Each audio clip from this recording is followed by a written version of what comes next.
शब्दों की भीड़ न शब्दों का टकराव समझ आता है। मैं कविता हूँ, मुझे सिर्फ भाव समझ आता है। उसने उसको सुना, उसने जाकर उसको कहा। इस तरह का जोड़ गुणा भाग न घटाव समझ आता है। मैं कविता हूँ, मुझे सिर्फ भाव समझ आता है। कल कौन किसके साथ जाने क्या कर रहा था बात, इस बात पर बात करने में ना कोई जुड़ाव समझ आता है। मैं कविता हूँ, मुझे सिर्फ भाव समझ आता है।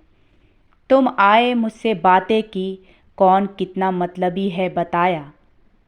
इन सारी बातों में तुम्हारा मतलबी स्वभाव समझ आता है। मैं कविता हूँ, मुझे सिर्फ भाव समझ आता है। सुनती हूँ मगर सुनती नहीं, खोखली बातों को रास्ता देती नहीं। बातें बड़ी सजीली है तुम्हारी, मुझे छिपाव समझ आता है।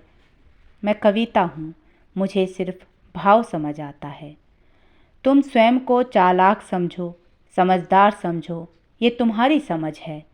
साफ सुथरे भ्रम के क्रम में झलक रहा ताव समझ आता है। मैं कविता हूँ, मुझे सिर्फ भाव समझ आता है। बात बात पर शब्दों के ढोल पीट रहे हो, रोज नई थाप सीख रहे हो। टेढ़ी मेढ़ी लकीरों के ढोल पर रंगों का बहाव समझ आता है। मैं कविता हूँ, मुझे सिर्फ भाव समझ आता है। बैठे हो यहाँ, ध्यान कहीं और, बातें मुझसे, इशारे उधर।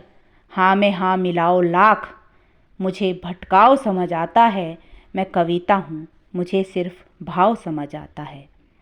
बातें करते चुप हो जाते हो, अचानक सब भूल जाते हो। तुम्हारी आँखों का मुझे हर ठहराव समझ आता है। मैं कविता हूँ, मुझे सिर्फ भाव समझ आता है। मैं कविता हूँ, मुझे सिर्फ भाव समझ आता है।